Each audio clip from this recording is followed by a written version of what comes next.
مرضا وفقرا وجوعا، هذا ما وجدناه عليه. العم الملقب بجوري يعيش في أطراف محافظة الديوانية. وهذا بابك ايش فيه؟ مكسور؟ كنت لك البرد؟ ايه. اجيب لي الباب من مالكم؟ اي اجيب لك باب.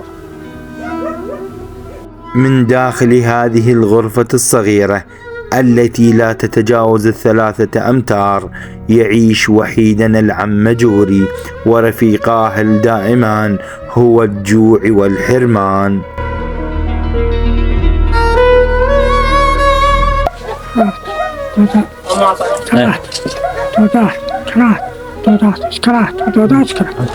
طماطات شكرات، طماطات شكرات. وبعد شو اجيب لك؟ سكرات وضوضاء.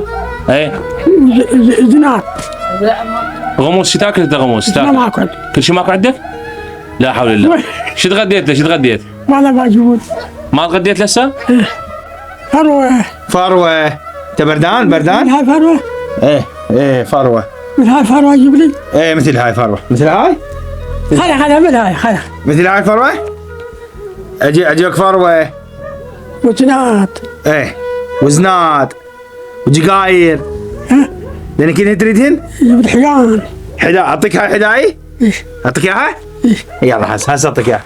اللي عمره بال50 سنة وعايش في هاي اللي قلت لكم بناها لابن خير، اللي هي ما تتجاوزها 3 أمتار، يعني محافظة الديوانية، منطقة العطشان اللي هي أطراف الديوانية قريبة للسماوة. فإن شاء الله أريد همتكم لهذا المسكين حتى نجيب له ولو أقل شيء رتب له هاي بس يقعد بيها وشوية. هذا يقول بابي مكسور وأنا بردان، وذن أغراض اللي حقيقة.